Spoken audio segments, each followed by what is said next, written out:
आज आप लोगों को माहिती अधिकार कायदा एक अलग तरीक़ा से वापरने का एक तरीक़ा सिखा रहा हूँ। नॉर्मली हम माहिती मांगने का तरीक़ा है कलम 6 के अनुसार हम एप्लीकेशन देते हैं और 30 दिन हमको वेट करना पड़ता है।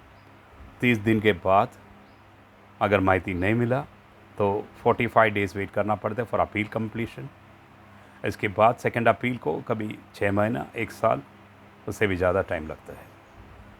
अल्टीमेट माहिती हम चाहते हैं वो मिलता ही नहीं।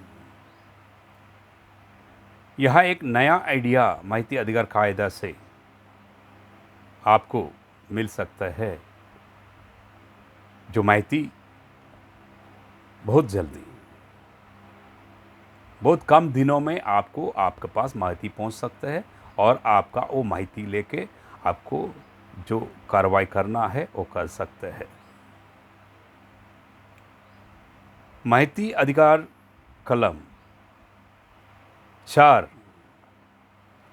में ये तरतूब दिया गया है कि आपको स्पॉट इंस्पेक्शन करने का अधिकार माहिती अधिकार कलम 41B के अनुसार।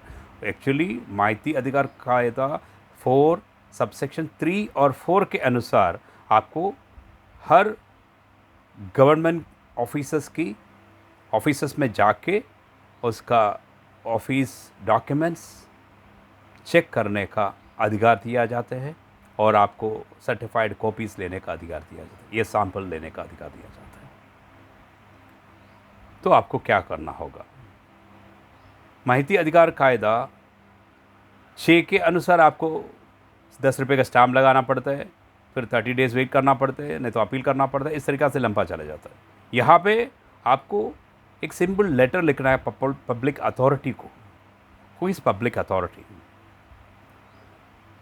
सरकार की पगार लेके सरकार के काम करने वाला सभी को सरकारी कर्मचारी बोलते हैं, पब्लिक सर्वेंट्स बोलते हैं।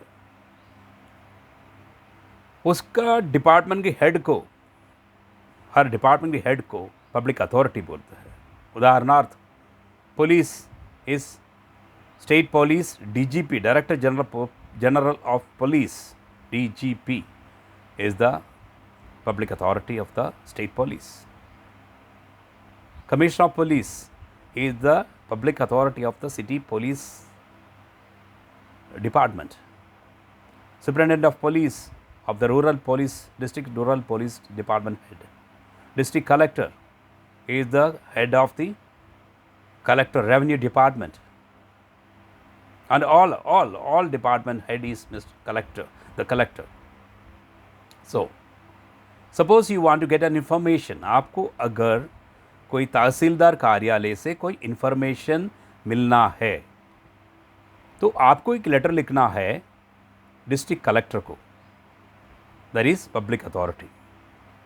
डिस्ट्रिक्ट कलेक्टर को एक लेटर लिखना है कि so and so day I am coming और I am going to the office of the tehsildar का कार्यालय में मैं ये दिनांक फलाना समय पे जाके उनका ये फलाना फाइल इंस्पेक्शन करना चाहता हूँ। बस इतना ही लिखने का, हमें अनुमति दो, हमें kindly permission give, nothing, just right N intimation का भी ज़रूरत नहीं है। महाराष्ट्र सरकार ने 26 नवंबर 2018 को एक गवर्नमेंट रेजोल्यूशन पास किया है through GAD, government administration department. उसमें क्या लिखा है? हर नागरिक को मंडे का दिवस 3 बजे से लेकर 3 PM to 5 PM वो हर ऑफिस चेक कर सकते हैं, हर ऑफिस में फाइल डॉक्यूमेंट इंस्पेक्शन कर सकते हैं। तो आपको इसी तरीक़ा से एक लेटर लिखना है कि हमें आपको फाइल चेक करने को अनुमति का ज़रूरत नहीं, इंस्पेक्शन करने को आ रहा हूँ, ऐसे डायरेक्ट लिखो।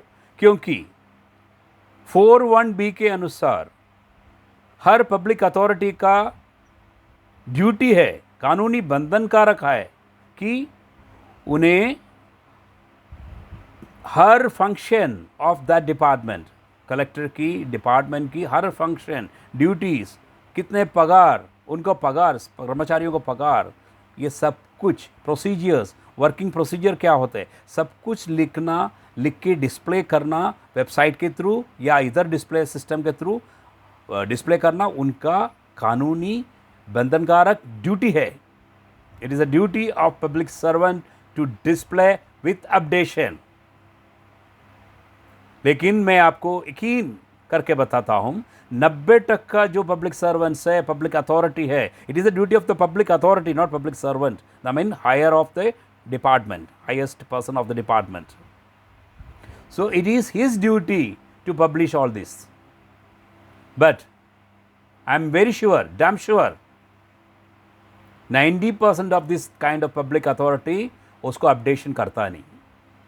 यहाँ आपको चांस मिलता है. नॉर्मली माहिती अधिकार में से अगर 41B के अनुसार उनका वेबसाइट में चला जाएगा तो 90% ऑफ द इंफॉर्मेशन हमको डायरेक्ट मिलना चाहिए. बट ये लोग अपडेट नहीं करने की वजह से हमें ये इंफॉर्मेशन मिलता नहीं.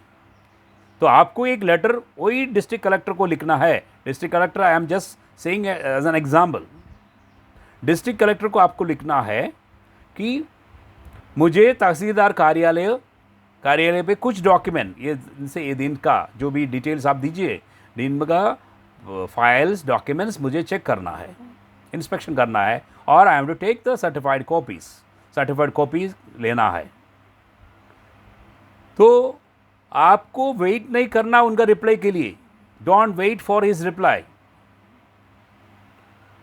Just go on that day. वो जिस दिन आपने जो टाइम दिया है उस दिन, एक दिन पहले चाहे तो आप एक व्हाट्सएप मैसेज भेज दीजिए या ईमेल का थ्रू एक और संदेश दीजिए उनको और तहसीलदार को, copy to, I am coming to your office on tomorrow for so and so time.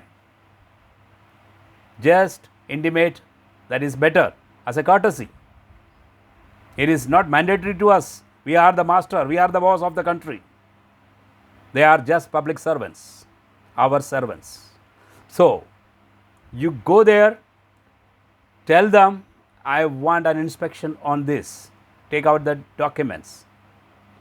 Then they will support and help you in getting that inspection to be done.